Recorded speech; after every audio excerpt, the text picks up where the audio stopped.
dark. Moonlight holds a ghostly mark. Cobwebs twine and shadows dance in this twilight somber trance.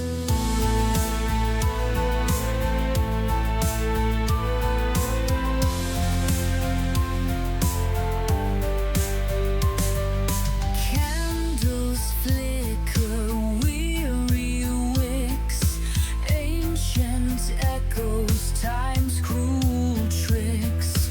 Marble figures, frozen pose, amidst the silent sorrow grows. Whispering shadows, secrets keep in the depths where night meets sleep. Underneath the velvet gloom, guardians of the haunted room.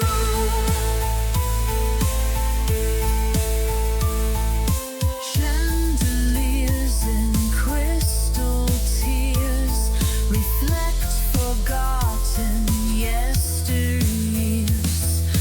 softly chanting distant cries. Through the arches sorrow sighs. Gargoyles watch with stony gaze, guardians of endless maze. Pipe organ's breath begins to rise, filling air with mournful ties. Whispering shadows, secrets keep in the depths where night meets sleep. Underneath the velvet gloom, guardians of the haunted room.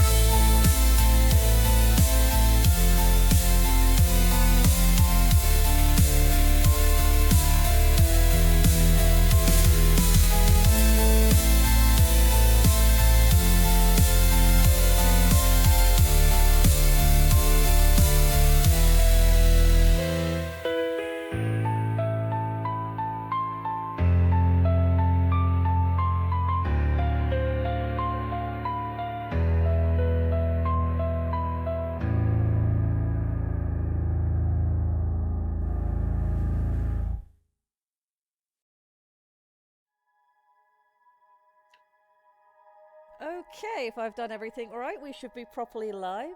Good afternoon, ladies and gentlemen. Welcome to the Red Rants at Random Things writing stream of the week. I am Lady Red, the Black Pants Legion, and I have also stolen Lictor, as per usual. Say hi, Lictor. Hello, Victor. I am also here, speaking at you live, wearing two hats. In Lictor's Oh, voice. wait, Amazing. that's my father calling me, so one moment. Yeah, by all means, go step aside.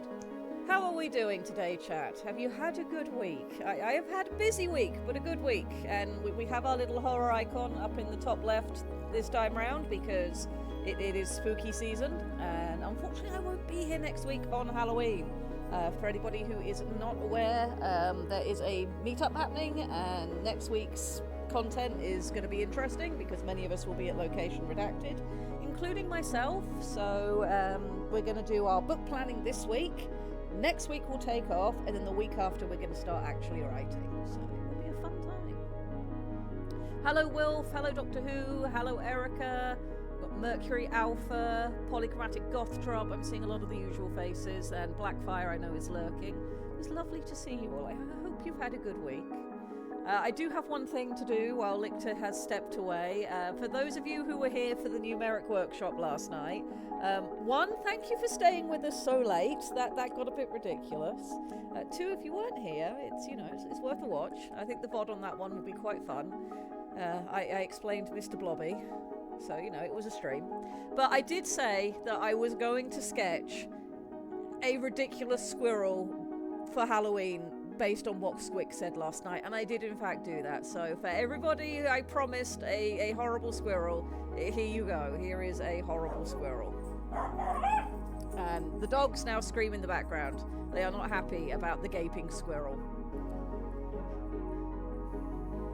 And I even gave him cheerful little pom-poms.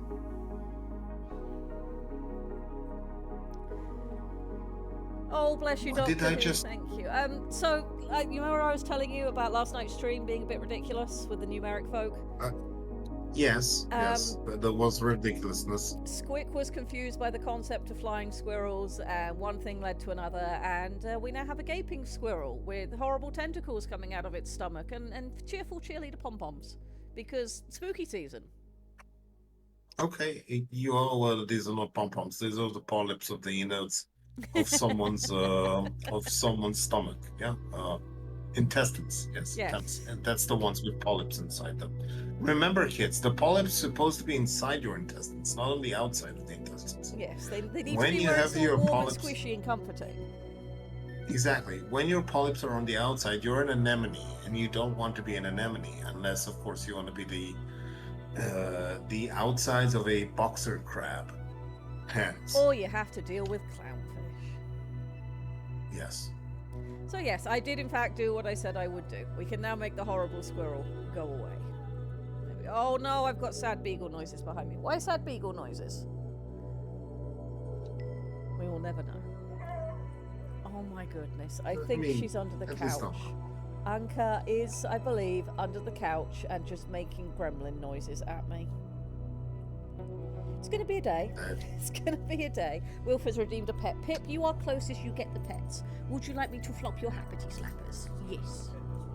Oh, Ceres is also getting pet. Many pets are happening. What about the other ridiculous thing from last night? Which one, Lord Trower? If you mean, hang on, I've got to get the name right because I've slept since then. If you mean Lady Bazonga Cannon Tits, that's not going to be happening immediately. That one's going to take me some time. Yes, it's an atlas with bazongas. Do it with a mauler. They already have nipple guns. How from 1 to 3 times pi? How many pies of worried should I be? All of them. As many as you can fit in, because it absolutely got ridiculous. Okay, very well. I shall provide a pie. You will provide the bazongas, and everybody will have a good time. Bully Snake, that's awesome. I've only read up to the end of Deegan's Legacy, so you're actually into content I haven't had time to catch up with yet. Perhaps I will read some while I'm at the meetup.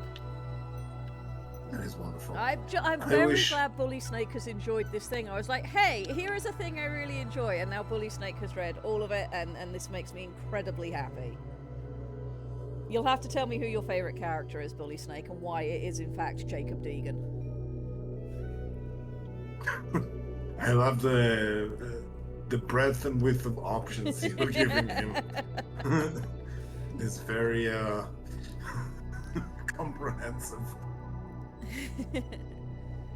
What is the shoal equivalent of Krampus? I'm not sure, but I'm sure Erica has something in the pantheon that will be suitably equivalent, if not worse. Worse, most definitely. Equivalent? I mean, we need more holidays. Krakenpuss. Krakenpuss sounds And that, of obscene. course, came from Zork. Welcome in, Zork. It is lovely to have our resident war crimes expert on board. Yes. Welcome. All right, so things this week, because we do have quite a lot to do. The very first thing I want to do is update on what I promised I would do last week. So when we were here last week, we were talking about some character stuff and the fact that our setting has gotten so big now that it would be nice to be able to reference things easily, and I hadn't done a proper update of the compendium over in the Orc server for a while. You like Spark? Yeah, Spark is a very good comic relief character. He is awesome. Jacob's still better. But I did say I was going to go and do a load of work on the compendium and start prettifying it and putting it into a more usable format, which I have been doing, and I should really share that with you, chat. So let me see, is this the right Indeed one? you have. So I'm going to fight in just a moment to bring it up on screen so people can see it on stream, see what it looks like. But I'm also going to be dropping a link that will now become something that I pin every week while we're here. The link is going to take you to the compendium. It will update in real time as I add stuff. At the moment, we're only complete on it, because you're going to see a lovely table of contents when I post it. But at the moment, we are only current through the early technology era. So I'm currently working on section 6 of the compendium, because what I'm doing is I'm editing all of our notes. I reordered everything so it's more sensible, and I'm editing our notes to try and reduce the amount of redundancy, repetition, and just make things flow a little better. It will not be perfect yet. Once I get all of the information in, it will need another pass, and it will probably need as many of your eyes on it as possible to tell me, hey, there's spelling mistakes here, hey, this is inconsistent with that thing, and that's where this becomes a truly communal project, is we all contribute to making it into a finished, polished project. Yes. When you guys see it, it has currently got some cover art, and it looks like a D&D supplement. Cover art is temporary. It's not my piece. It's an AI generated piece I stole off of the internet. It's just there temporarily, but it gives the correct mood. And once we know we've got all of our text in the order that we want it, that it's all correct and looks right, and we're happy with the gaps that we've left for artwork to go in, and we're happy with the tables and notes that we've added into it, it will then get translated next year into something that's truly our own, with our own coloured background, our own way of handling the text in the bottom. So it looks less D&D and more its own standalone thing, but this should be a much better compendium for reference and access for anybody who wants to do that. So let me drop the link and pin it so you guys can see that. Yay! And we'll leave that up till the end of stream, and then if I try hard, I can probably make my screen show it as well. What I'll need to do, in fact, no, I'll leave it up this way so you guys can see how this works, because this is a pretty cool tool and it would be nice to share it with people. So, OBS, I'm going to need you to do a window capture, and this is going to be browser, so I remember that that's going on. And we are going to want to capture this one. Okay, there we go. You guys should now be looking at Home Brewery. Yes. And we can see This the is- show compendium. Yes. Sci-fi fantasy ocean mecca Yeah, I just wanted to sort with of, you know, mermaids. get something nice and crisp in there so people know what they're looking at. We know what's going on. We've got our colour thing. But the most important thing here is we have a table of contents now. And the table of contents, if you want to find out about a thing and you click on it, it will take you straight to it. If you click on something and it just brings you back to the title page, it means that that section's not done yet. But yes, we now have an actual proper reference document that people can get to things relatively easily. I've been putting in some tables so that important information is easy to pull out, descriptive notes. Again, it looks like a D&D supplement at the moment, and that's fine for now. You know, we'll get through it. For anybody who's never used Home Brewery before, it's a wonderful in-browser thing that you can play with. You can see on the left side of the screen, I've got all of this very basic code in the world's biggest inverted commas. It's just formatting. It's the same sort of formatting that you use on Discord, and that allows you to, you know, make things look good, prettify them, throw pictures in, make gaps where you want gaps so you can put artwork in. And of course, if you scroll through the compendium, you're going to see that there's areas that have huge gaps or small gaps. Eventually, that's where we'll put all of our unique artwork. This should look really cool when it's finished. I'd love to know what you think, chat. Doctor Who says this is great. Yes, I have a whole folder dedicated to Vampire the Masquerade. You should not be at all surprised by this. Please enjoy my browser bar and the ridiculous things that I get up to. Yes. Yes, there is nothing here of concern. I promise. I promise. And also, please do not What mind is the amount of what is tabs I have concern? open. Home Brewery doesn't work with Firefox, by the way. Okay, no problem. What I'll do, Ed, is after this stream, I will save just a flat PDF of this and stick it over in the Orcs. Music's very loud. Okay, I can turn that down. That's what OBS decided would be weird this week. It decided that a lictor of my audio would be fine, but the music is now not fine. Of course. Every week it's something. Every week is something. Oh, yes. I mean, it is OBS. Okay, you're going to access it through Chromium? Cool. Thank you very much, Ed. But yeah, I'll drop a flat one over there as well. The only problem with the flat PDF, when I drop it as just a PDF, the links won't work. You can't click on the table of content to go straight to where you want to go to once I save it in that manner. But, you know, the information will still be there. The order of events will still be there. So, you know, it should hopefully be more useful than the ridiculously large text file that we were getting to. We are over 70,000 words in our master document at this point, which is kind of ridiculous, but in the best way possible. So, you know, it was time for us to make the move to something a little bit more usable. I'm very proud of us. I think we've done some cool things this year. All right. Should be. What? It is very awesome. Thank you very much for that information, Erica, that you've DM'd to me. I will get on that sometime over the weekend, get those bits plugged in.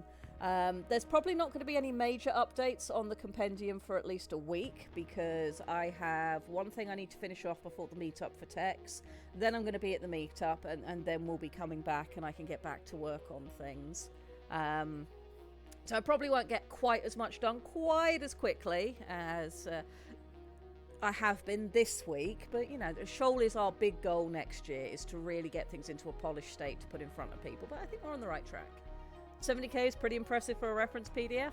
Yeah, 80,000 words is novel length, so I anticipate that our reference document will exceed that when it's done, because the whole point is you're supposed to be able to leap in here and find information on the setting nice and easily, and we have a complex setting. We've done a really, really good job building this. It's become very, very cool. Finding these descriptions again makes me feel like a literate occultist, but it's my own bloody work. And that's one of the best things with writing, and it's also a encouraged technique. It's wonderful when you come back to something that you read in the past, or wrote in the past, sorry, and you're going over your own old stuff, and you're like, oh yeah, that was a really clever idea that I had. It's also great for editing, and it's, as I was saying with this, I've been very focused on this all week, and as the week has gone on, I have felt my brain steadily turning more and more to mush. So at some point, once all the information is in, I'm going to need to leave it alone for a couple of weeks and then come back to it with completely fresh eyes, so that I can evaluate all the things that are still incorrect and need tightening, etc. And of course, that's where your alpha readers and beta readers come in, with novels, with reference documents, with whatever you're doing. You go and throw it at people who don't know any better and go, right, tell me what's wrong with this. And having a large community like we do here makes that a very pleasing thing. Speaking of large communities and writing, November is obviously writing month. I absolutely love November. I very much enjoy writing while it's miserable outside. There is something that I have been working on completely silently, for once, in the background, with another 2 members of the Legion. It is a dedicated writing server. So if anybody is planning on writing this November, drop me a DM and we'll see about whether, you know, that server is something that might be of use to people. It's going to have all kinds of stories and resources in there. The server's already up and running and ready to go in November. And yeah, if you're interested in joining a writing group for feedback on your own works, to get your hand on resources, to talk about whatever your project is and whatever projects other people are on, just drop me a DM. We'll discuss it there and we'll figure things out. And I'm planning on posting one of my own short stories over there, which will be very fun, and then seeing what I end up writing this November, along with doing everything else. So, you know, drop me a DM. Be very happy to talk about that. What else we got? Mechs. I want to get everything out the way before we start book planning, because once we get into that, that's going to be all we do for the rest of stream. Let me turn off my browser. You guys have now seen the new compendium. And if I am a clever bean, what should happen is I click this button and boom, there we go. You guys should be looking at some more mech sketches I've done. I've only had time to do 3 more this week, and I was just in, again, just pure visual shape language nonsense mode. So we now have a swordfish mech, a seahorse mech, and just another general stompy around, more industrialized one. But I was thinking about having, you know, a nice big viewport on that so you could see who was piloting it. Yeah. Good mix. Can you do a little bit more of a close-up on the new ones? I sure can. Give me just a moment. Mouse, go to the right screen. Yes, Doctor. That is the Big wrong Daddy. button. Of course you love Big Daddy. There we go. There is our new ones in a bit closer detail. Swordfish mech would have a killer headbutt? Yes. Yes, and on the seahorse one, I was thinking of having psionic resonance, like cloth in inverted commas, draped across its back. The reason why I was thinking about that is because one of the things I did this week on the compendium was I've been extending some information that needed to be in there, and we do have the section in about coral forging, coral with an H, and I realised that we hadn't ever written down what any of our materials would be for using that, so I actually went through that and added a load in. I think they're pretty cool. I hope you guys will think they're pretty cool. One of them is a psionically resonant cloth that's made from coral fibres. So that's why that was on my brain at the time. I also established a grading system for our materials as well. A what? Grading system, because you know your basic ass industrial mech isn't going to need the same high quality materials as a fully sentient, you know, Titan Paragon ambassador mech or whatever you're doing, or one of your great library guardians. You're going to need different grades for that, so I came up with a grading system. Okay. We have a capacity grade that goes from 0 to 9, so that's just, you know, how much psionic resonance can it handle, and then a service grade from A to E for its environmental tolerance, maintenance interval, reliability and repairability. So you get a number and a letter, and for the like best stuff you will need, you know, a 9E piece of equipment. Okay. So yeah, for anybody who's interested in the work that I did there, it's in the coral section under forging. I think I did some cool work this week. I hope you guys will agree. And, you know, do let me know any feedback that you have. What about the craftsman? In terms of what? Having a mech, or in terms of forging stuff? You'll have to let me know some more details there. I'm not sure if they mean... If you're asking have they been put in the compendium yet, no, I haven't gotten to notable personae on Shoalers yet. When I do, that's obviously going to be something where we'll need to set up a format that they go into, and then I'll need to get with everybody who's redeemed name in game about who your characters are and where you want them to go. I've obviously already got your notes introspective. I just haven't gotten down to that section yet, and I will run it by you when I get there to make sure it's all correct when it goes in. Oh, yeah. Sketch of a mech, a Salation mech with drone limbs would be cool. Yes, yes, with little drone deployment bays would be really cool. Yep. Awesome. So, yeah, that was what I did this week. I hope you guys enjoyed those, and I'm looking forward to doing more. It's going to be a very fun year next year as we start bringing various Shoal projects to fruition and hurling them at the...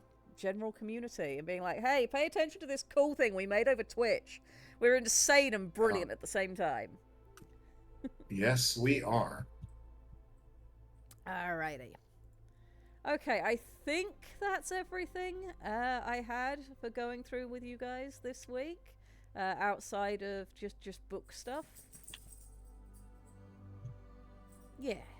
And I'm sure you guys will let me know any feedback, any comments, etc. in chat as we go on today. But the big thing that we said we were going to do this week, we need to plot out our book. So let me shift the compendium down all nice and small like. We don't need the research notes open, but we do need our book notes. So we need to be able to look at the different things we've already established, and we're going to expand on them. So, I've got our initial book ideas up. We know we're looking at a 5-act structure, and we will be building on that. Let me add in a new text. This will be our bullet point outline. We'll get to that in a minute. I think the first thing we need to do is go through the original ideas that we had, so we're all on the same page, and adjust some of them now that we have names we can attach to them. So when we first talked about the book, we decided that we wanted to make an action adventure and that it would be in the vein of Indiana Jones stories and also The Mummy with Brendan Fraser.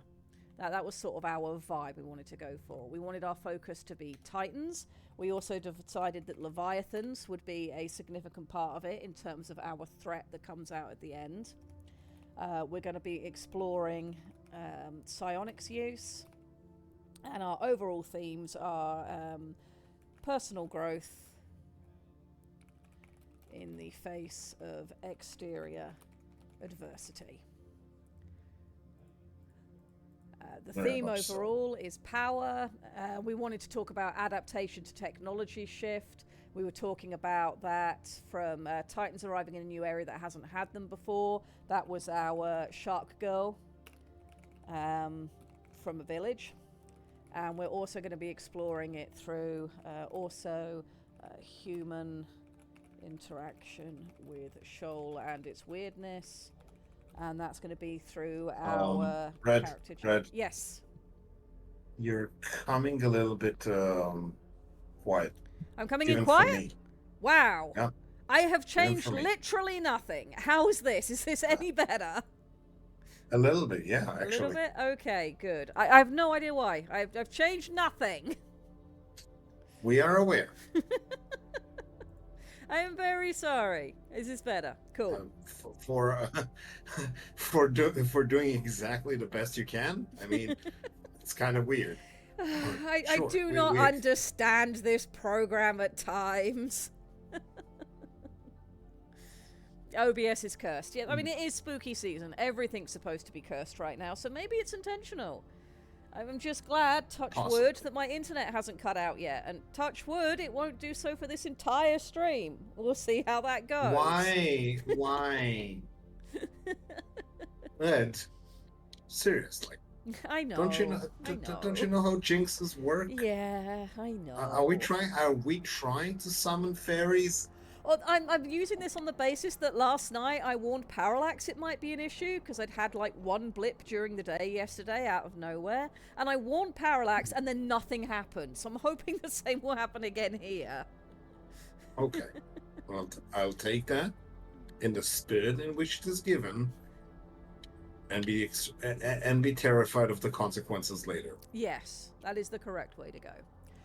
Okay, so what was our concept? We were initially talking about an expedition preparing to journey into an area once overrun by the Silence, who, since the time that we discussed this, we have decided that Silence is spelt with a P, and no longer habitable. They hope to recover old artifacts, information and legends, and research the effects of silence. That hasn't changed. We've kept that the same in the weeks since. The expedition is made up of researchers, including a human. We now know who that is. That is our lead character, Jake. Several Titans. We know one is a young Tide Warden.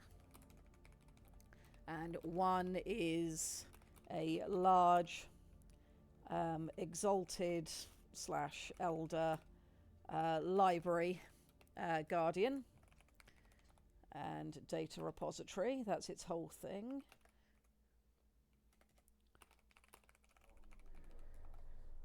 And a handful of other adventurer librarians. We now know that we only have the one adventurer librarian, which is Umi, our Latical, but what we do know is a handful of other adventurers. We've got our mercenary group and a handful of other adventurers. Yes. In particular, we have Umi and Jabra Crackshell, who we came up with. And that's sort of our main cast. Everyone else is addendum cast.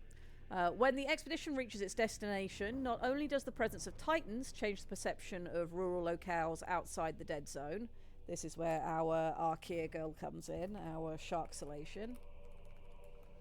But the descent into the Forbidden Zone ends in unleashing an ancient threat.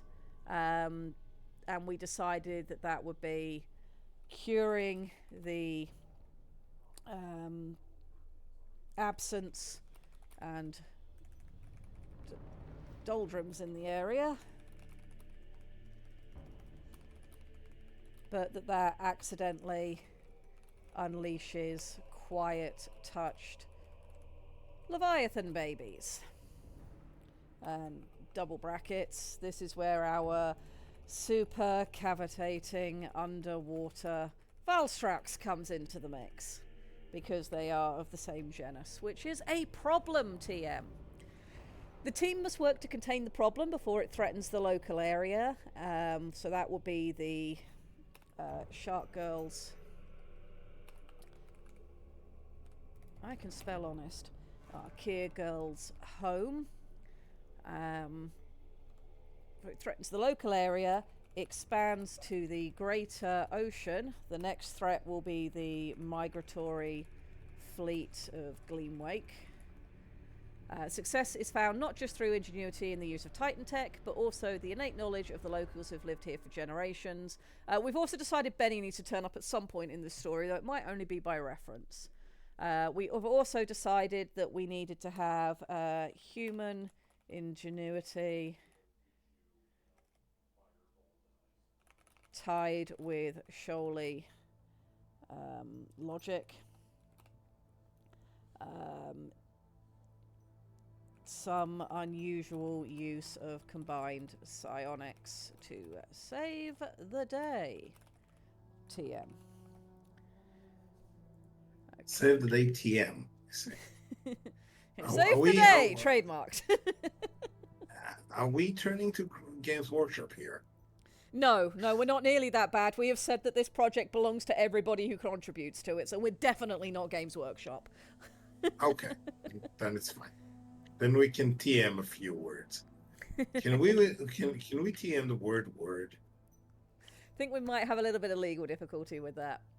What are we doing, That's fine. Polychromatic? We're reviewing what our ideas were when we first started talking about the book, and then we're going to bullet point out our story beats we want to go through. Yep, we do actually try to give credit. I did have cause last night, Lictor, to show chat on the numeric workshop your really buff eel latical 007. And we did credit you. We did say that it was your wonderful artwork. Thank you. Though I did have a session with Tyre German, where he explained to me why my latical was wrong.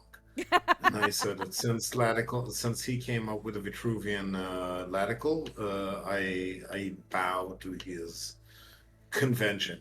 Well, the other thing you have to remember is we can have subspecies. If you want one whose tail doesn't beat up and down and beat side to side, go for it. Yeah, it's just the way the shoulder blades house the armature. Look, at some point I'll get. I told you I have a friend that did her doctorate about clades of creatures using the Dungeons and Dragons dragon. Yes, you said for her dissertation. Oh, quick, everybody behave and hide the war crimes. The boss is here. Hello, Diggs. How are you? Hello, Diggs. Zork, you go shush. stand in the corner. Zork is forbidden from talking now. I mean, forbidden is a big word, but carefully tracked. I shall not, says Zork. Yeah, that sounds...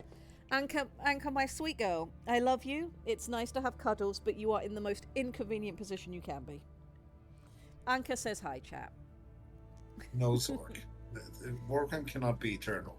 It's not a war crime. Then it's just an existence. You're defeating your own purpose. Stop that. Be efficient. I'd be very interested to hear what your thoughts are on the laticals, Tired German. Very, very much so. Go ahead. I mean, Go on. Down you go, sweet girl. Down you go, sweet girl. Pets have happened. I'm also petting the Pip, who's being a very good boy. He is laying on the arm of my chair and not being a problem. I will have to say, and I want everyone to hear that. I want everyone to understand that the fact that Tyler German has ideas, uh, they're good ideas. So we take them. This is Entire what we German's do. artwork has been fantastic, absolutely Yes. fantastic, and will definitively be turning up in the compendium, so long as they're happy with that, and that would be wonderful. Zork doesn't commit war crimes, only sparkling Canadian hockey moves. That's good. Yes, that's definitely why we haven't given Night Owl an aneurysm at least once with these streams. It's just We hockey. do. All right, so that was where we were at. We decided our location was going to be a forgotten city in the Gleamwake area of the South Sea, which matches up with having the Gleamwake migratory fleet involved. The expedition we decided would be coming out of Songgorge. However, when we were drafting our Temple Guardian, who we still need to name, we haven't done that yet, we'll need to do that this week. We decided that she is from Sulayan, from the Grand Library in Sulayan. So either, they're coming out of South Sea because that was along their route, or she's on loan. One or the other. We can figure that out. They're picking up mercenaries from the pirate route, which is where Jabra Crackshell gets involved. We've got our Tide Warden, borrowed from the Silver Current. He's on his, when we're going through developing as a character, we know he's in the relatively early stages of his career, and this is one of his first expeditions away from just doing patrol duty on the Silver Current. And that we were going to start our story with them traveling with the Gleamwake migratory city to be dropped off on location, and they're going to be there for a couple of weeks until the fleet comes back on its way back north to get picked up and returned. So that allows them to be dropped off and cut off from main civilization for a bit, but then also the whole problem of, oh god, the fleet's coming to pick us up and we've unleashed this threat, we need to resolve it before that time. That gives us our time pressure on the story, which will make it more compelling. We then talked initially about our vague ideas for our characters. We've gone into a lot more detail now, so we can ignore all of that because we've figured that out. We will need at some point to figure out our albino shark girl from the local area, but we can flesh her out as we get to how that story is going to work, because I think that will help us to fit her in with what the story both needs and make her a compelling person that would get involved for good reasons. So we will come back to her. Alright, when we were talking about the silence, we were talking about it only having dealt with the absence, so we might not have doldrums involved. Let me take that out from the notes further up. Only dealing with the one kind of algae would probably be for the best anyway. Anka, could you please stop trying to dig to China underneath my feet? I would very much appreciate it.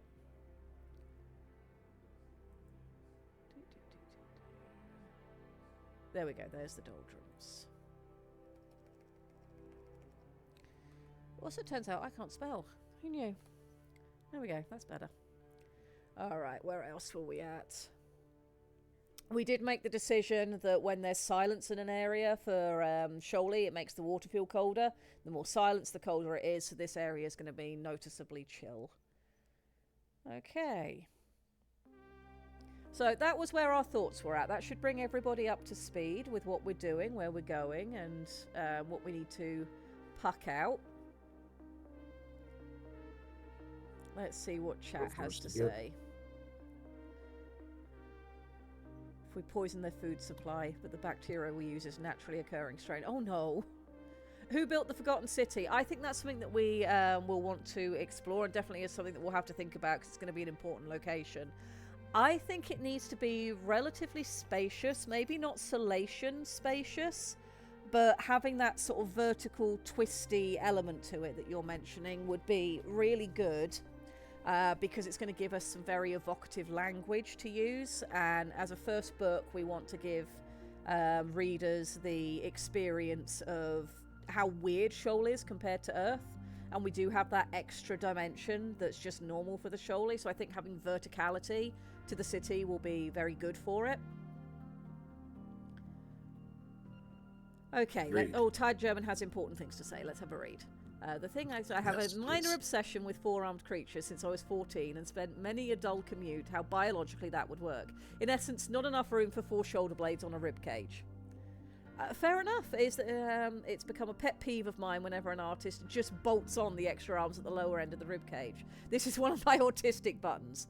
Okay, so what is the solution to that? Is it sort of like a second shoulder blade that overlaps the first one, so the arms are higher up?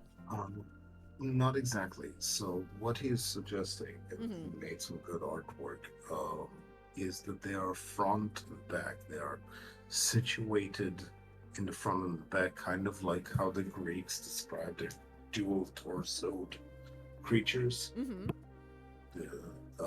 Essentially, there's a pair of arms to the front and a pair of arms to the back, and they're sharing the shoulder blade.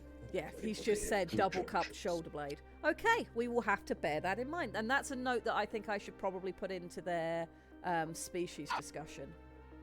So However, just as a point of note, that means that these things can lunge themselves at incredible speeds, because when they push all their limbs for swimming front to back, they're not gliding through the water. They're launching themselves, and then they'll steering with their tails.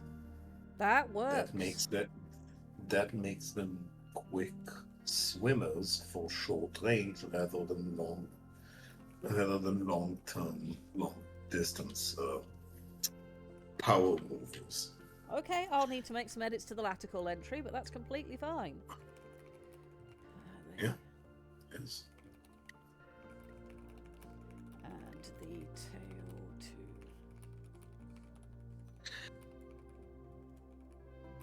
And that might mean I make some changes to one of our other races just so we're not overlapping things, but that's fine. Okay, I've made a note in my editing file. I will make sure I do that today, before the end of today, so that the compendium is accurate for where we've got through so far.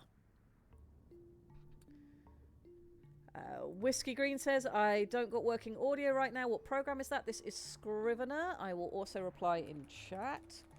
Scrivener is my favorite writing program. It is designed specifically for writers. It lets you do novels, it lets you do screenplays. There's all sorts of different formats that you can use. It lets you put things side by side. It has a corkboard function. You can get a 30-day free trial to see if you like it, and by that it means 30 separate days you can use it. Not, okay, you started on the 1st of March, by the end of March that's it, even if you only used it twice. It will let you have 30 days of use, and then if you like it, it's a one-time buy, and that's that. Just so you guys can see, I haven't used the corkboard feature on this particularly much. But if I bring up the whole compendium, which now takes time to load because it's so big, and shift us over to... Okay, you can do cards so that you can write out what your individual sections are going to be, to start giving yourself ideas for what you want to do. You can put it into... There's all sorts of things you can do. It's great. I've lost where the corkboard feature is at the minute, but there is another one that lets you lay things out in a really nice way. So it's Scrivener. It's great. I love it. It's my favourite. Right, we were doing book things. And I have a Discord overlay in the way, which is very annoying. There, that's what I'm looking for. I can also hear Anka crying behind me because she is enjoying the hardest life of a beagle ever. Right, so we've reviewed what we're looking at doing. We were looking at having a 5-act structure. So we'll have a prologue that introduces Shoal on the macro scale, and that's going to be our opening text that will probably be in every book. It's going to be like in the grimdark future of the 41st millennium, there is only war, that you get at the beginning of every Warhammer book. So we'll come up with that at some point. We do not need to do it right now. I think it might be better if we get deep into writing our first book before we write that, so that we know what tone we're aiming for. We'll have sort of found our prose voice at that point. Following that, we're going to move into Act 1. Act 1 comprises about 10% of your story, and it's going to be a lot of exposition, but without being, just dictating to the audience. This is where you want to introduce your audience to your world, to your characters, to why anything matters. and you're going to have a sense of rising action. This is where you're exploring relationships, you're beginning to build what the point of the story is, what you're bringing your readers along for, and give them sort of a hint of the hiccups to come. Act 2 then comprises up to 45% of the story. It is where you get your first major turning point. We've already had some thoughts on what that will be. That will be our arrival at the expedition point, discovery that some of it is still intact, discovery of the problem that we still have absence in the area that needs to be dealt with. And this is where you get your first look at the capabilities of your characters and their skills. And you also furthering those relationship developments. As you continue through it, you're going to add in progressive complications. This is where you'll start really hammering on the issues of your subplot, whatever your subplot might be. And in our case, of course, it's going to be our historical issues with our crab character, who comes across as very gruff, and she's had this issue with the pirate fleet that she used to lead and now no longer does, and how that interacts with our other characters, a discord in the group, and that's ultimately going to lead to characters you don't expect making sacrifices, and going from there. So that's kind of going to be our subplot, is the interplay between Jabra Crackshell and some of the others. At this point in the story, in Act 2, you want the characters to be very invested in their current worldviews. We did a lot of character building for what each individual character believes the world is like, what is the misbelief they have about the world, why do they think that way. We're going to be really hammering on them as those characters in this moment, because once you move into Act 3, you get another round of rising action and you hit the climax. This is the peak of your pyramid. It's going to be about another 10% of the story. This is where the problem happens and everybody is suddenly given a reason that they need to change their misbelief about the world. They need to grow as characters, they need to grow as people, because now there is a problem and the world is not the way they thought it was. Act 4 is where we begin the downslope. You're going to start with falling action. This is where you're having the, oh god, everything's gone bad and we can't just immediately fix it. You're kind of going to allow the characters to have that drift downwards into destruction and despair. This is where we'll explore the survivor's guilt of our various characters. We'll really explore Jabra and who she really is as a person, not just who she comes across as. And that will lead us into our major turning point, which is where they start figuring out how to contain the issue. And it's probably where we'll lose our first character. And then Act 5, oh no, actually it'd be the start of Act 5 we do that. Act 5 is the closing 10% of the story where you have a catastrophe, so that's where we'll lose the character that we're intending to allow to die, and their titan gets really banged up. And then we get into the, the drama ramping up to how do we fix it, how do we solve the catastrophe. Your characters succeed, but it has to come at some cost, not just in terms of losing a character, but in terms of their understanding of the world and emotional investment. You then go into your conclusion, which is the denouement, which is where you're looking at what happens after everything's been resolved, and that's where you hit the end. And hopefully that allows us to set up for future books to come afterwards. Since this story is inspired by stuff like Indiana Jones, is the expedition going to visit the roaming pirate city of Slough? Not on this occasion, but Jabra Crackshell might mention it. And we have talked about the fact that her background that we've established, her background could make for a really good story all of its own at some point. And we could absolutely feature the roaming pirate city of Slough.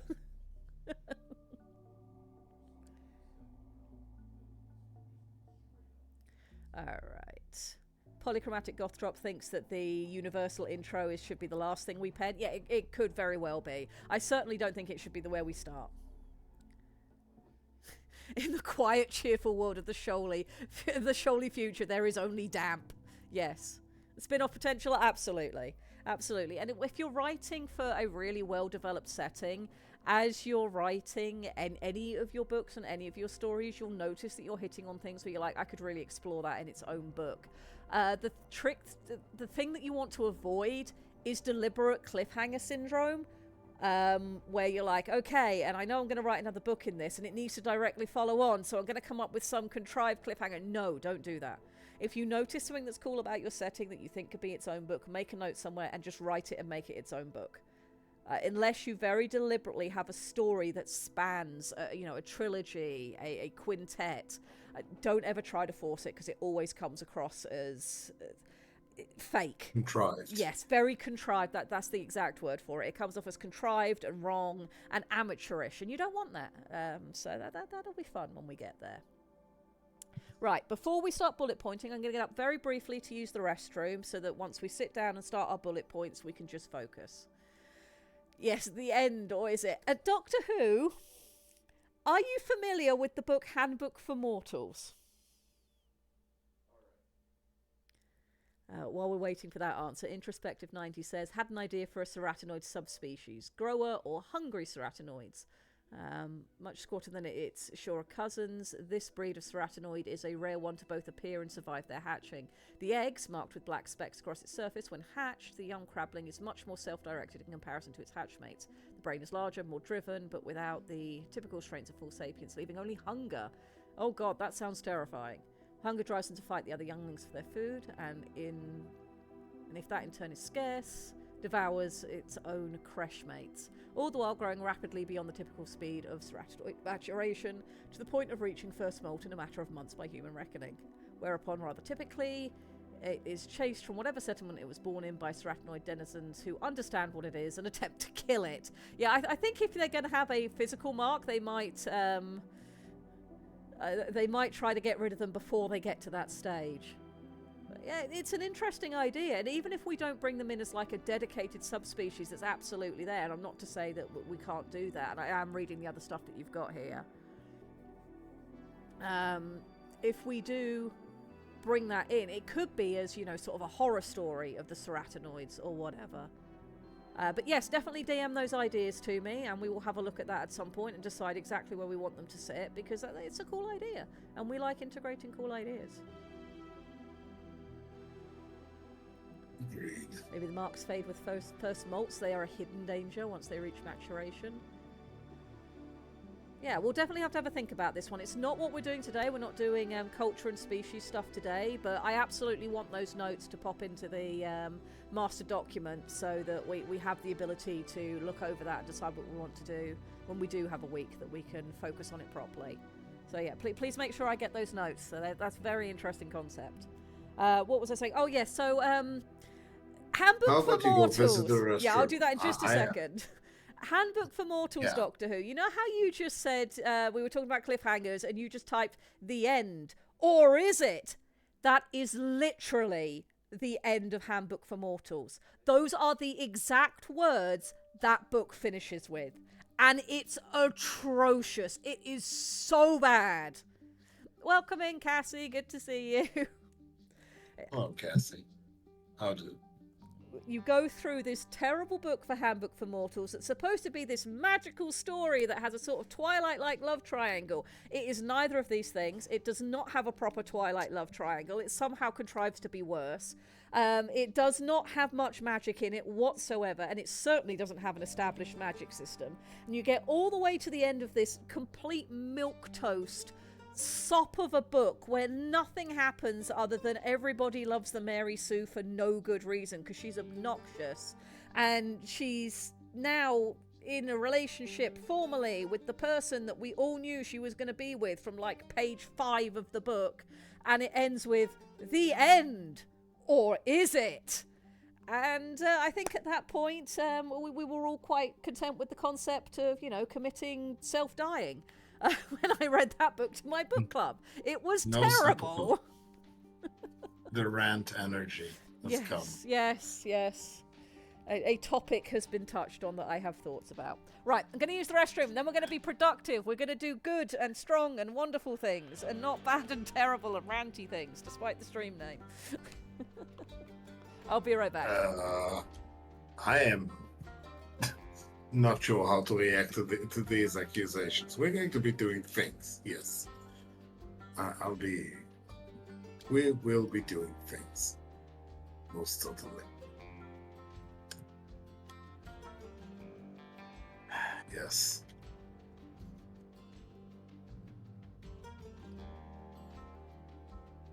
What can you do?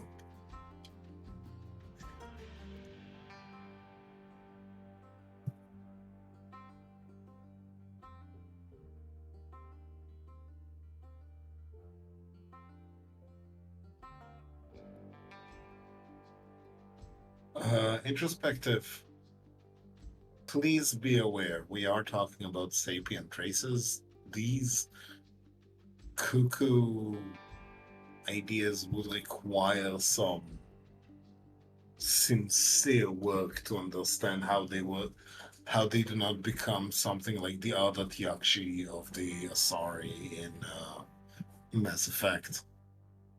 Serenoids, I mean, when you're touching uh, what is essentially a parasitic subspecies, it requires a lot of work to understand how do you incorporate them into the culture and not just on a biological level.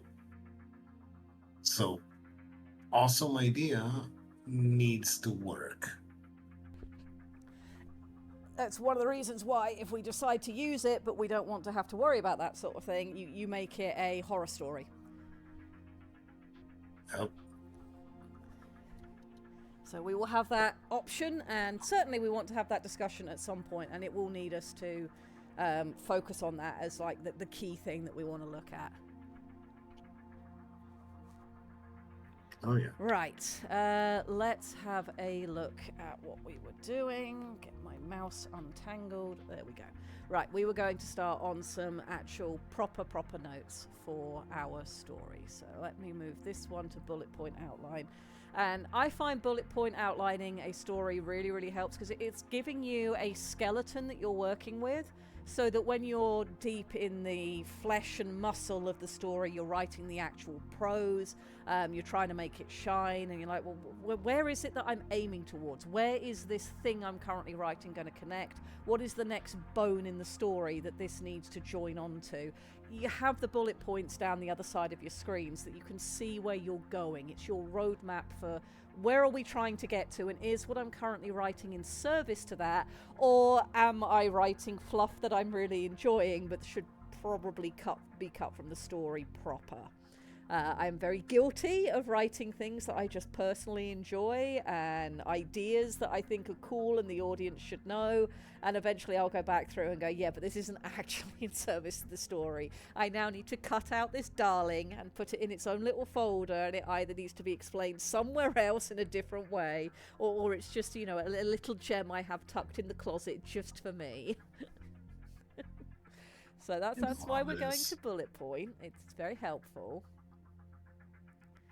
Okay, so we know that we're going to want to start with we're writing an action adventure story, so we want to pull characters into something interesting immediately. And if we think to our inspirations, Indiana Jones, The Mummy, the Mummy opens with Brendan Fraser, and I cannot remember the actor who plays Benny in that. They're in their army days, under attack, and this is sort of it's a prologue effectively you're getting there, where it's showing you a different time period and giving the audience the dramatic irony of knowing that O'Connell knows about this city that other people don't, that it's defended. You're giving your viewers an insight into what the problem is going to be in the future, or at least something that's linked to it, so that they know where they're going, that there's going to be action in this story. We're going to be coming back to this interesting locale with these very strange people who wouldn't enter the city. You're setting people up for the tone of what the story is going to be. In Indiana Jones, you've got the movie where he's stealing the golden idol and all of that drama that leads into everything else before you then go back and start looking at his academic side and setting up the full plot of the movie. So we're going to want to start with something action-based as our opening. Yep. The plot bone's connected to the scene bone, yes. And yes, we will be writing a prologue and not a chapter 0. Do we have enough time for me to have a brief rant on that? Yeah, which rant is it? We've got 2 hours. It's fine. I can have a brief rant. Yes, we've got. Just for fun. We are here to listening to you. As a reward. So this Archon Erica is part of my book club, and he suffered through Handbook for Mortals with the rest of us. And Handbook for Mortals tried to do something interesting, but it didn't try to do it for the right reasons. It was doing it to be pretentious and pompous and not actually interesting. Handbook for Mortals is set up to follow tarot cards. Each chapter is named for an arcana, and it starts with Chapter 0. And the concept of it is supposed to be that Chapter 0 is the book's... If it was a good book, Chapter 0 would be a prologue, and the reason it would be using Chapter 0 is because it's linking to cards and their significance, and the significance of the arcana. You could tie it into, you know, if numbers are associated with certain arcana. You could also use, if you wanted to, as you go through the numbered chapters, you could have, you know, instead of having just chapter 1, it would be chapter +1, and then maybe chapter 2 would be chapter -2, and that's giving you an inclination of to whether the tarot card is right side up or whether it's inverted, because the meaning changes depending on which way up a card is drawn. So that's what you would do if you wanted to do something clever with your book structure, with that concept in mind. That's not what the author of Handbook for Mortals did. She called it that because she wanted to be quirky and unique and different and not like other girls, which is basically the entire point of that book. Is I'm not like other girls and I wish I got to be this character in a movie and everything's all about me. It is a terrible book, and considering it's based around the concept of magic and tarot cards, it is amazing how little Lani Sarum puts into magic or understanding of tarot cards. The readings that she does throughout that book are not like any legitimate reading you'd ever get done of tarot cards ever. She never even mentions whether cards come out right side up or inverted, and her understanding of the meaning of these topics is so... It's not even puddle deep. It's like spit on a pavement deep. It's the surface level of surface level. It's so bad. It is so bad. It is a terrible book in every way. It's written by somebody with 2 brain cells. Unfortunately, each of these brain cells is living on a separate continent, and never the twain shall meet. Ooh. So yeah, I have some opinions. Another way of putting it would be that she's got 2 brain I cells, wouldn't and they're imagine. both fighting for 3rd place and losing. Yes, Zumberg knows the quote. Condensation on a pint glass deep? I mean, pint glasses can get pretty big. That might be giving her too much credit. I really don't like that book. It's very terrible. It is terrible from a content perspective, from a practicals perspective, from a layout perspective. The font choices and formatting is abysmal. There's literally not a single thing in that book that I don't have a criticism for. Right down to foundational level. Terrible book. That is... I mean, I would have said I'm sad you went through it, but clearly you have, and now you have opinions about it, so now we get to enjoy it. But Secondhand, yeah. The nice thing about it is it's the kind of bad that if you've got a group of like-minded people and you want to just inflict brain damage on yourself and others for fun and take the mick out of something and enjoy that it's so bad because you can all unify behind the fact that this is terrible, it's great for that. It's not as horrible as, say, books by Onision, where you are reading the internal misogynistic, grooming, sociopathic thoughts of somebody who has no clue how maladjusted they are. Those books I would never read to my book club because they're literally going to make you walk away feeling uncomfortable. Lani Sarum's just a terrible writer. She just can't write. harsh, but sometimes truth needs to be told. Yes. If we were to jump from her ego to her intelligence, how flat would we splat? 8-foot pizza? 8-foot pavement pizza is like the bare minimum you'd achieve. Right, anyway, back to our own good stuff. Not Yes, me yelling how about we get back to making dough? Yes. All right, so we know that we're going to want to open our Act 1 with something that's expositive of our setting, something that's sort of looking at something that's uniquely Shoaly. It needs to be action-orientated. Something needs to be happening. We can have a prologue if we want, where we're perhaps looking at a different time and place. That could be an option. Or we could start with our main group that we're going to be following and just have them engaged in something interesting and compelling that's going to pull the reader into our setting. If anybody has any thoughts they want to go with, I'm very willing to hear them. I know what my personal preference is and where I'm leaning. That doesn't mean I'm right or that we should just go with what I want to do. Let's see what you guys have. I also have an idea, but chat first. Okay, Zork is suggesting maybe the book opens with a pirate raid where the pirates flee into the area for story and get destroyed by something. So are you thinking like a prologue where this is just a scene that's not attached to anything, but we get the context later? So they're running into the Forbidden City, and maybe, you know, something they have with them becomes something that's used by our team later, which gives us... And remember, everything in a book is there for a reason. Things mean things. We shouldn't put anything in that we're not going to use or at least allude to as important later. Wilf is saying a little prologue as a treat. I am going to say that since we're going out on an expedition, I think a wonderful first scene would be indeed a conflict, though I would say that it should start off as a conflict between a few swimmers, like person-sized people, and should culminate with the intervention of a titan. Okay, I can see a way we could use that. It's like we are introducing the characters, the names. It's like, you know what? Here's what I'm thinking. Jake is being asked to move out, and he needs to don his suit, and we get a transition from the normal human thing into the alien, and then we see him watching this conflict escalate from words to an actual fight, and then a titan intervenes to complete the scene. And it can be anything. It can be an argument about entrance to a safe point in the Gleam Wake corals. It could be an argument about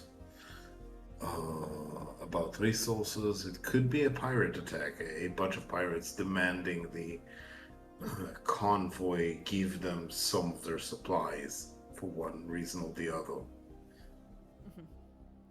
And that is where we essentially transition. We allow the reader a transition between Jake's point of view, seeing the weirdness of it all, and finalizing with a titan crashing into the scene, giving us the So the I crescendo. see two options we can open with, bearing all of that in mind. I will write both out and then we'll do a poll on it for where we want to start. So option one would be a true prologue, and this would be where we are looking at a pirate raid some time ago. The pirates are chased off by local Arkir. We see them flee into the abandoned city, thinking it will give them shelter. They are overcome by a particularly voracious absence outbreak, because of course we know there's the issue here. They were carrying something important. This item will become important later in the main story. So that would be using a true prologue. Option two, we open with our main cast, starting with Jake. He gets a call to suit up and move out. The expedition is ready to go. We see him suiting up and joining the weird world of Shoal. There is a fight going on in the marketplace. it is disrupted and brought to a resolution by the intervention of the expedition's Titans before the group moves out. So this would be sort of a pseudo prologue because we're not opening with anything that's directly related to our story yet. We haven't given any of the stakes or whatever, but we are giving that exposition of the world.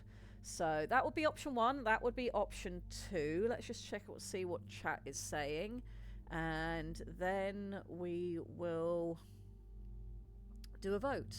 I like this. Jake can talk about trading on Earth and compare both environments. Yeah, we just need to make sure that we're not too slow with our opening. We've got the entire book to reveal everything. We need to make sure it's engaging in the beginning so that people want to read to find those things out. If we just exposit at the audience, we will lose them. So we're going to need to be a bit careful with how we phrase this, but it can absolutely be done. Absolutely be done. Trop pirates are always awesome. Jake might need a large pressurized space, some sort of sub as a place to rest outside of his suit. I was thinking that he has a deployable hab that is part of his gear that goes with him. It maybe takes like an hour to inflate when they get to somewhere, or something like that. So that he'll have, you know, his own human appropriate space once they get to the site that they're going to be working out of. But yes, he absolutely needs to have a space where he doesn't have to be in his suit. It just won't work otherwise. So yeah, I was thinking something along those lines. Alright, so it doesn't seem like there's anything else in chat majorly at the moment. I'm going to create a poll and we can choose whether we want option 1, which is a unrelated prologue that will become important later, or option 2, we start with Jake and his view of the Shoaly world. So how will we start our book? Option 1, prologue. Option 2, marketplace. Alright, we're not going to have additional votes. I'm going to give 3 minutes for this. A poll is up, and we'll go with whichever one you guys want to do, because we can absolutely make either of these viable. Jake related, is he going to have to live in a high-pressure dive environment? So the thing with diving is your problems are when you're changing depths. If you're down at depth and you're adjusted and the environment that you're using, everything is fine for where you currently are, that's fine. It's when you're coming back up that you start hitting issues. So we can't exactly have Jake rocket from down on the ocean floor back to the surface and not have an issue. But the pressurizing inside of his hab stack will just be appropriate to what he currently needs. And we're at a level of technology where when Jake enters, probably one of the things that happens is that he has some kind of medical suite performed by the Hab's onboard AI, and it takes into account what his current condition is for his needs. Alright. What do we think? I think we have a fairly clear view of chat's opinion. The wonderful thing is, we can go from the prologue into the marketplace as our chapter 1. We can technically do both. It just might change the tone that we want to go with. Yeah. Oh, wow. Fudge the technicalities, or you'd spend the whole book worrying about dive procedures. Yes, I mean, this is the thing you get with Subnautica, where you can get in and out of vehicles, and the fact that you're rising and lowering yourself through different depths is never addressed, because it's just not relevant to the story.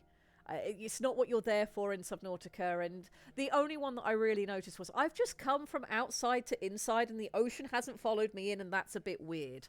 I wish you'd had to have like a double door system. I think that would have suspended my disbelief, just that little extra bit that I would have loved. But yeah, we will assume the tech compensates for it. Jake will enter his hab stack through effectively a moon pool. That solves us having to worry about the ocean getting inside, and implies that it's already pressurized, etc. And if he has to step through a scanner, that's it. We've covered what we need to cover with that. We don't need to go into the hard science behind it. Don't make me go through the hard science. No, then math gets involved, and I don't like math. It puts splinters. It has splinters in it, and it gets in your bones. Don't go through the hard science. Erica, yes, you do need to close bulkhead doors in Subnautica, because if you do spring a leak for any reason, Areas of your structure that are more structurally stable than the other areas, the bulkhead doors absolutely make a difference. They're also a reinforced part that gives your overall structure more reinforcement so that it doesn't spring leaks in the first place. But yeah, if you think about it, when you get in a sea moth, you go literally from ocean into cockpit. Why does the ocean not follow you in? There's no good reason other than it's not what the game's about, and they didn't want you to be hung up on that.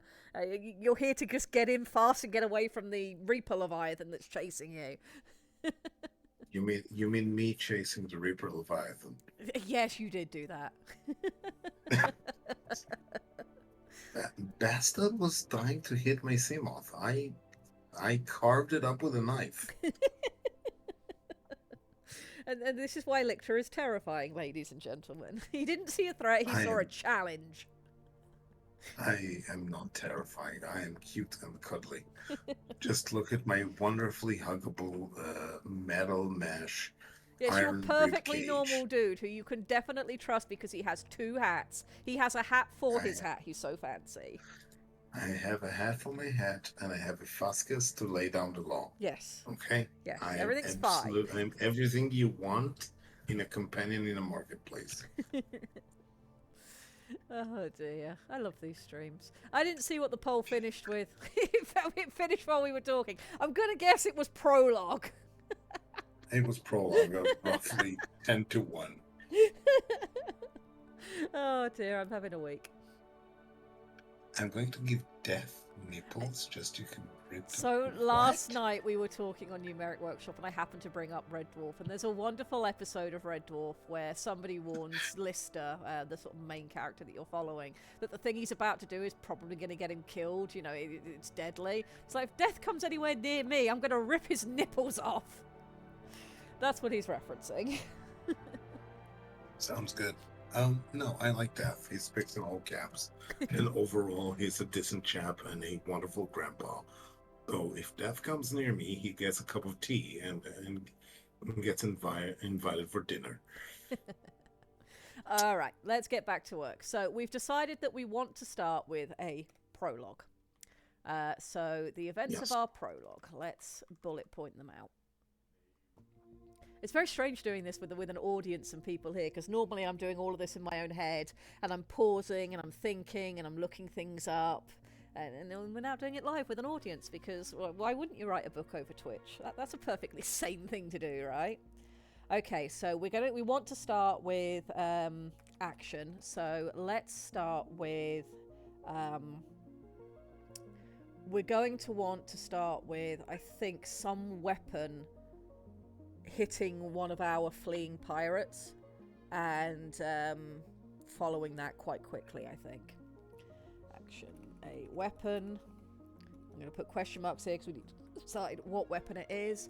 A weapon strikes a raiding pirate who is fleeing the armed group behind him. He swears and points out the faint, worn down spires of a nearby reef outcropping for shelter. As the group descends into the spires to hide, we realize it's the top of an abandoned city.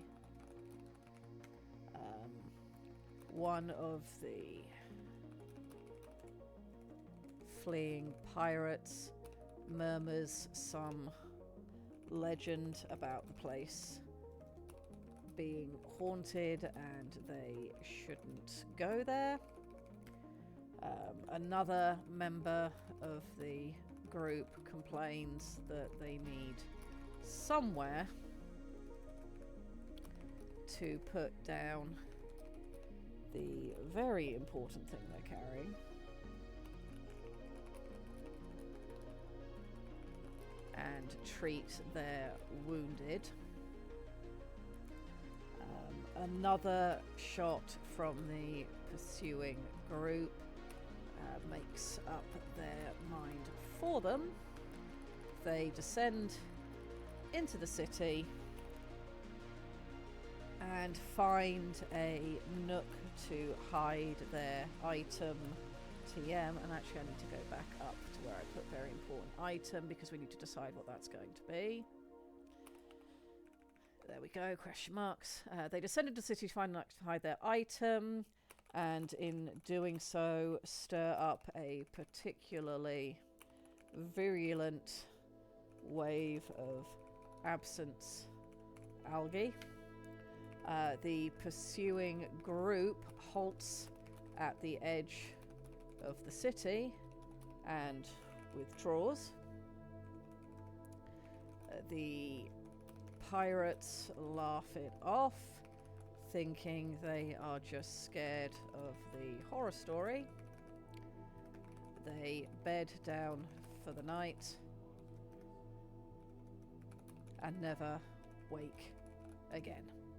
That will be the shape of a prologue as I'm currently envisioning it. What does chat have to say? That sounds like a start of a horror story. Well, that's eventually where we're going to go, is we're having these problems.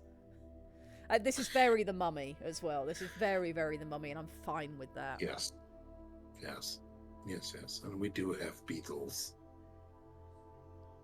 We do have beetles, and they will feast, and the flesh will be delivered. What? Hello. Well, welcome. How's chat doing?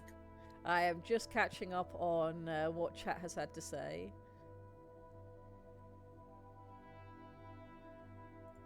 Mark 19 heavy harpoon rifle, large, chunky, and hits like a pissed off leviathan. Okay, so what I'm thinking at the moment is that our pirates have maybe stolen something of cultural significance to our Arkir's village, our little Arkir girl who's going to come along later. Oh god, Corbyn's here. Yep, hide your lizards.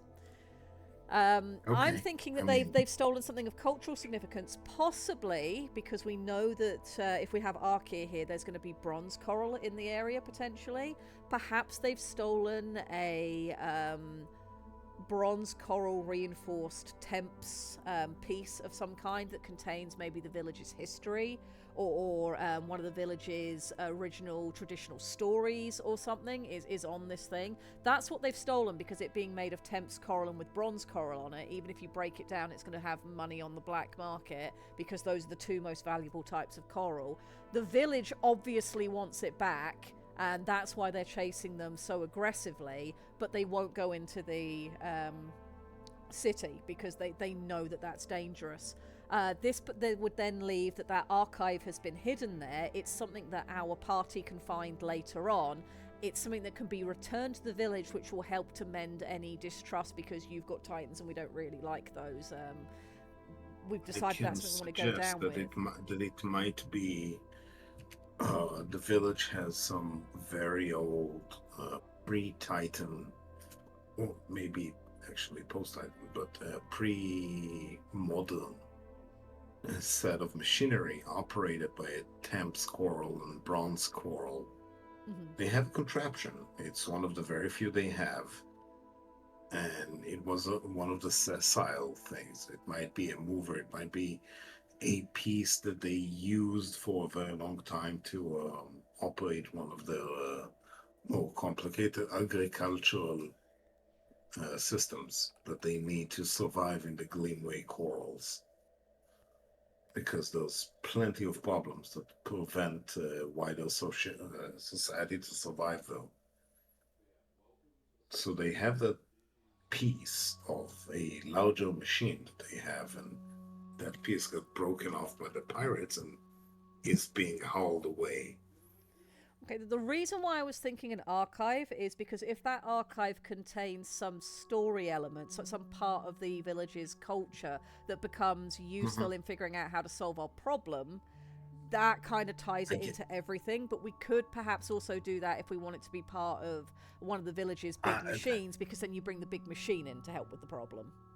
Exactly. I'm Yeah. thinking that the machine itself is part of the village and part of the Yes, story. It's yeah. not just. And the concern is that once the problem is unleashed, the first place it's going to attack is their village because it's the closest thing. So we're going to have the action moving in that direction anyway. So returning the piece to Mhm. activate their machine would be just as viable. Do we have a particular feeling either way, chat? Do we want to make this a poll so you guys can decide? See what chat says, what they want to do.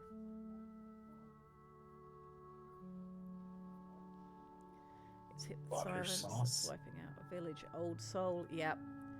It could have. I have no idea why butter sauce is involved, and I'm scared to ask. I Doctor Who feels archive.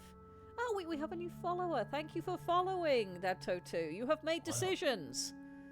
Introspective wants it to be an archive of the village's specific garlic butter sauce brand. Yes, That's that will solve our problem. We have found the perfect butter sauce to eat super cavitating underwater Valstraxes with. Corbin, it's not anthropology, it's arthropology. Yeah, There are tired third German. It ones. would be a vital adapter to the machine so that it can start up. It would be like stealing, you know, like the catalytic converter off or something, or the other. I don't know. We can techno battle it later, but if it's a Temps coral with bronze coral in it, it could have been